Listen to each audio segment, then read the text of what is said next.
Pada edisi ini, kami akan mengajak kalian semua untuk menguji beberapa hal yang terjadi sekarang ini. Seperti yang sudah kami ungkapkan di edisi ke-1, menit ke-3, detik ke-9, bahwa teknologi Nusantara sudah sangat maju. Teknologi ramah lingkungan diterapkan untuk memakmurkan makhluk hidup di bumi. Semua teknologi tersebut menggunakan gelombang frekuensi, gelombang elektromagnetik, yang tersedia secara gratis di alam semesta termasuk bumi. Sangat disayangkan, sekarang ini rakyat Nusantara tidak mempergunakan teknologi peradaban maju Nusantara tersebut, untuk kesehatan dan kesejahteraan masyarakat. Kami selalu menggunakan gelombang frekuensi 432 Hz dan 741 Hz dalam semua tayangan kami. Kalian semua mendapatkan pengetahuan, mendapatkan kebenaran sejarah, dan tanpa sadar gelombang elektromagnetik dari channel ini mengaktifkan tubuh kalian, untuk membentuk frekuensi kekebalan tubuh, dan menetralisir frekuensi-frekuensi yang tidak berguna untuk tubuh kalian. COVID-19 adalah virus yang menyebar melalui frekuensi yang akan diurai dengan frekuensi 741 Hz, dan dinetralkan oleh frekuensi 432 Hz. Tubuh kita mengandung gelombang elektromagnetik, yang dalam istilah awam adalah listrik dengan tegangan sesuai dengan situasi pikiran, kondisi tubuh, dan lingkungan. Non-state actor memahami ilmu pengetahuan yang diajarkan pertama kali oleh Nabi Idris alaihi salam ini. Mereka melakukan riset dan menerapkannya untuk kehidupan sehari-hari. Sejak dulu, mereka menyimpan dan tidak mau memberikan informasi-informasi ini kepada masyarakat luas. Mereka merubah apa yang tersedia secara gratis di alam semesta menjadi berbayar. Listrik, air, kesehatan, bahkan oksigen pun, semua harus bayar. Karena ketidaktahuan kalian dan sikap skeptis kalian dan kami dahulu, dengan mudah, kami dan kalian ikut aturan yang ditetapkan oleh mereka. Kami ungkapkan penemuan yang seharusnya bisa mengumpulkan energi listrik dari alam semesta, dan mendistribusikan ke semua lapisan masyarakat secara wireless atau tanpa kabel. Pastinya dengan biaya sangat murah, tidak banyak investasi yang harus ditanam, untuk rakyat pun bisa gratis. Tahun 1880, Nikola Tesla mulai mengetahui bahwa listrik bisa diambil secara gratis dari atmosfer bumi yang diciptakan oleh Tuhan. Tahun 1885, Tesla bekerja untuk Thomas Alva Edison dan berhasil mendesain ulang generator direct current buatan Edison. Tetapi Edison menolak membayar apa yang sudah dijanjikan, dan kemudian Tesla mengundurkan diri dari perusahaan Thomas Alva Edison. Tahun 1890, Nikola mengembangkan penerangan listrik tanpa melalui kabel, dan listrik kemudian didistribusikan tanpa melalui kabel ke semua rumah penduduk. Dia memulai percobaannya di Colorado Springs, Amerika Serikat. Tahun 1893, Tesla mulai membangun Wardenclyffe Tower, sebuah menara pemancar tenaga listrik bolak-balik atau AC, alternating current, tegangan tinggi, dan sekaligus sebagai menara pemancar sinyal telekomunikasi antar benua tanpa kabel. Non-state actor mencegah proyek ini untuk berhasil. Saat itu, penggunaan tenaga listrik berbayar sudah dikuasai oleh non-state actor, dengan menggunakan arus listrik searah, atau DC, direct current. Dengan arus DC, tegangan listrik ke rumah-rumah harus disalurkan melalui kabel dan bisa dijual. Padahal seperti kalian tahu, setelah sampai di rumah kalian, arus itu diubah lagi menjadi arus listrik AC dengan frekuensi 50 Hz. Kalian jangan khawatir, semua rancangan dan catatan Nikola Tesla di proyek Wardenclyffe Tower sudah dimiliki oleh organisasi Nusantara, dan pada saatnya nanti akan diterapkan di bumi Nusantara, sehingga kami dan kalian semua akan menikmati listrik secara gratis. Kami akan memberikan lagi contoh teknologi frekuensi yang sudah diterapkan di bumi, dengan tujuan untuk mengontrol semua makhluk di bumi. Tahun 1993, sekelompok ilmuwan memulai membangun fasilitas untuk pemanfaatan frekuensi. Fasilitas ini dinamakan High Frequency Active Auroral Research Program atau disingkat HAARP, atau dalam bahasa umum adalah Program Penelitian Pemanfaatan Frekuensi Tinggi di Atmosfer Bumi. Fasilitas riset ini dibangun di Alaska, Amerika Serikat. Tahun 2007, fasilitas riset ini beroperasi secara penuh. Para ilmuwan tersebut dalam jumpa pers dan penyataan tertulis menegaskan bahwa fasilitas ini hanya digunakan merekayasa cuaca, guna membantu para petani untuk memperoleh hasil pertanian lebih besar. Yang patut kalian lihat dan garis bawahi adalah, kemampuan fasilitas ini menggunakan frekuensi untuk merekayasa cuaca, dan semua hal yang mempunyai hubungan dengan frekuensi. Tubuh kita mempunyai frekuensi yang bekerja berdasarkan mekanisme tubuh yang sudah sangat sempurna diciptakan oleh Tuhan Yang Maha Esa.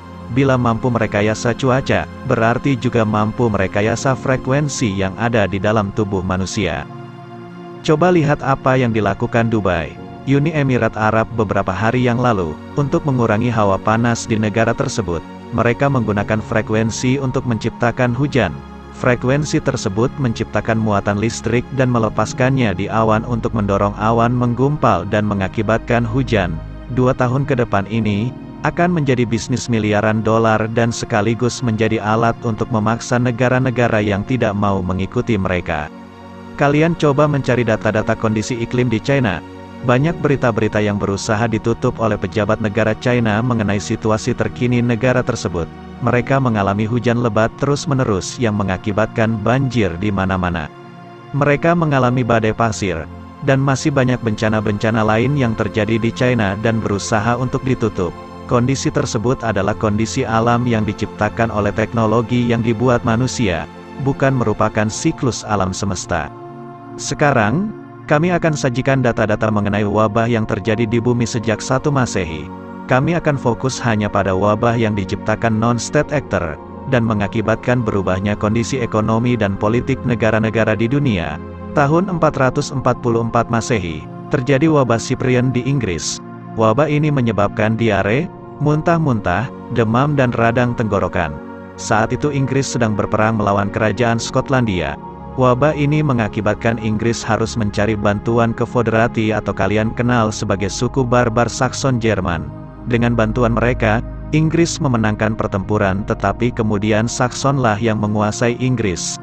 Tahun 541 Masehi, terjadi wabah Justinian di Mediterania. Wabah ini menyebar dari Palestina sampai ke Kaisaran Bizantium dan kemudian seluruh Mediterania.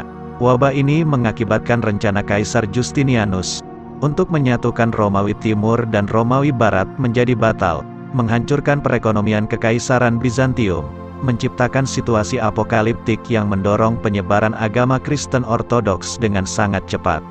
Tahun 1350 Masehi, terjadi wabah Black Death di Eropa. Wabah ini berawal dari Sisilia tahun 1347 Masehi, dan dengan cepat menyebar ke seluruh daratan Eropa melalui pelabuhan Messina. Wabah ini menyebabkan sepertiga populasi dunia meninggal. Wabah ini mengakibatkan Inggris dan Perancis lumpuh. Perdagangan rempah-rempah saudagar Nusantara di benua Eropa terhenti, mengubah keadaan ekonomi dan demografi yang berakibat sistem feodalisme di Inggris runtuh. Tahun 1817 sampai 1923, terjadi wabah kolera di seluruh dunia. Wabah ini mulai di Jessore, India, yang saat itu dikuasai Inggris dan menyebar sampai ke Eropa. Sejak non-state actor mendeklarasikan VOC bangkrut di tahun 1799, mereka memindahkan operasinya ke Afrika Selatan. Pemindahan operasi ini karena mereka tahu bahwa daerah tersebut kaya akan emas dan berlian. Sekarang dikenal dengan nama Durban, salah satu penghasil berlian terbaik di dunia. Wilayah ini dikuasai non-state actor, yang tetap menggunakan nama kerajaan Belanda untuk melakukan ekspansi. Wabah ini memicu terbentuknya negara bebas Orange di Afrika Selatan pada tahun 1854. Amerika Serikat adalah negara pertama yang mengakui keberadaan negara bebas Orange pada tahun 1871. Memicu kemerdekaan India dari Inggris, sehingga mempermudah non-state actor masuk ke India melalui Hafkin Institute Mumbai. Waldemar Mordecai Wolf Hafkin adalah ahli bakteriologi Yahudi Rusia yang pertama kali membuat vaksin kolera, setelah dia berimigrasi dari Rusia ke Perancis dan bekerja di Institut Pasteur Paris. Melalui harian Jewish Chronicle, dia kenal cukup dekat dengan Theodor Herzl Yahudi Hongaria, yang saat itu bekerja sebagai jurnalisnya. Memicu terbentuknya MCGM, Municipal Corporation of Greater Mumbai.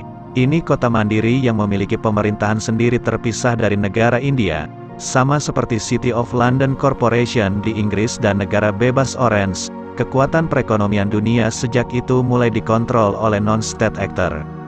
Tahun 2019 bulan November, pandemi coronavirus mulai menjangkiti semua penduduk bumi, merubah semua tatanan kehidupan kami dan kalian semua. Tahun 1995 di Amerika, non-state actor juga menciptakan doktrin, bekerja adalah sesuatu yang Anda lakukan, bukan tempat yang Anda kunjungi. 15 tahun kemudian, di bulan November tahun 2010, pemerintah federal Amerika Serikat meloloskan Undang-Undang Telework Enhancement Act of 2010, yang kemudian ditandatangani pada tanggal 9 Desember tahun 2010. Undang-undang ini dalam bahasa Indonesia adalah Undang-Undang untuk Bekerja dari Rumah, istilah kerennya WFH, Work from Home. Tahun 1996, Sergey Brin Rusia Amerika, mulai membuat software situs pencarian Google yang diinisiasi oleh kelompok Universitas Stanford Amerika. Tahun 1998, Google Inc. didirikan. Tahun 1999, Google merekrut Marissa Mayer untuk mempercantik mesin pencarian Google dan menambahkan Google AdWords, media iklan pertama Google. Tahun 2011 atau 1 tahun setelah Undang-Undang Telework Enhancement Act diundangkan di Amerika, AdWords menghasilkan 96% pendapatan Google sebesar $37,905 miliar. Tahun 2020, pendapatan Google yang dilaporkan ke bursa saham melalui induk usahanya Alphabet Inc. sebesar $182,527 miliar, naik 481,5% dalam 9 tahun. Itu masih dari satu perusahaan mereka. Masih ada 34 perusahaan teknologi lain milik mereka yang diuntungkan dengan situasi saat ini. Tahun 2021 ini dengan semua orang di bumi beraktivitas dari rumah, pakai Zoom meeting dan lainnya, bekerja, sekolah, dan apapun dilakukan secara daring atau online. Berapa kira-kira penghasilan mereka ya? Ini untuk pembelajaran kalian, bahwa semua hal belum tentu seperti yang terlihat di depan mata. Semua ilmu pengetahuan dan teknologi itu saling terkait, dan semua itu kembali terkait dengan bagaimana cara menguasai harta amanah bumi secara utuh, dan mengontrol kehidupan kalian semua, dengan merubah dan menghilangkan beberapa sejarah dunia yang tidak menguntungkan untuk non-state actor.